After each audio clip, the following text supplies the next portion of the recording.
నా పేరు రాధా. మాది మనుగురు మండలం భద్రాద్రి కొత్తగూడెం జిల్లా అన్నారం గ్రామం. ప్రస్తుతానికి ఇప్పుడు మనం మనుగురు మండలంలో సినరాయిగూడెం అనే గ్రామం దగ్గర గ్రామానికి చుట్టుపక్కల నలుగుట్ట రథంగుట్ట అనే 2 గుట్టలు ఉన్నాయండి.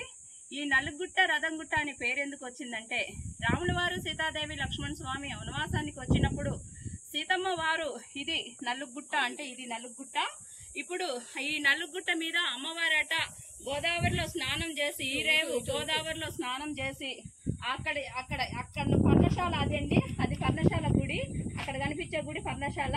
అమ్మవారు అక్కడ నుండి యువతలకు వచ్చేసి ఇక్కడ కూర్చొని నలుగు పెట్టుకునేవారట. ఈ గుడి గుట్ట మీద కూర్చొని నలుగు పెట్టుకొని తీసిన ఒక నలుగు ముద్దని తీసి ఇక్కడ పడేస్తే అది గుట్టగా మారిందంట.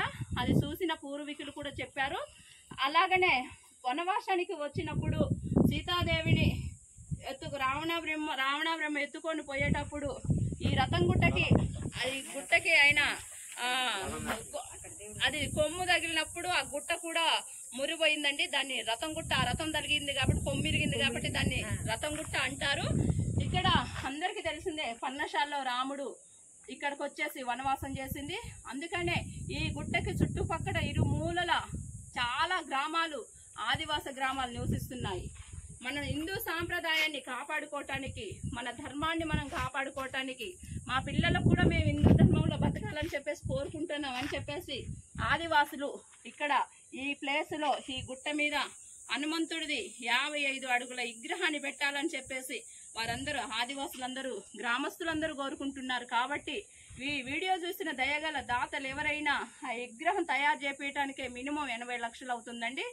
ఈ చుట్టుపక్కల ఉన్న గ్రామస్తులందరూ కూడా ఎక్కడెక్కడి నుండో మహాజాతరగా భద్రాచలం పుణ్యక్షేత్రానికి దర్శనానికి వస్తారు. ఎక్కడెక్కడ నుండో ఆ భద్రాచలానికి వచ్చినప్పుడు ప్రతి ఒక్కరి ఇదే పర్ణశాలకి దర్శనానికి వస్తారు.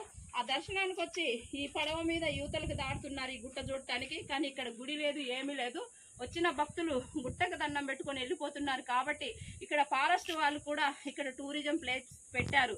ఇక్కడ హనుమంతుడిని పెడితే చాలా పుణ్యక్షేత్రంగా ఉంటది కాబట్టి అందరూ కూడా దాన్ని కోరుకుంటున్నారు. గుట్ట మీద నుండి మనం కిందికి పోతానికి ఇదంతా పెద్ద గుట్ట అండి. ఆ గుట్ట మీద నుండి కిందికి పోవటానికి కూడా మెట్లు కట్టేసి భక్తులు రావటానికి మెట్లు కట్టాలి.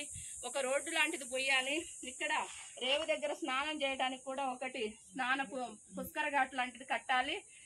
ఇదంతా వీడియో చూసిన దయగల దాతలు దీనందరికీ పుణ్యక్షేత్రానికి చూసిన ప్రతి ఒక్కరూ మన హిందువులందరూ కూడా తమ సహాయం చేసేసి అక్టోబర్లో ఇక్కడ పోయే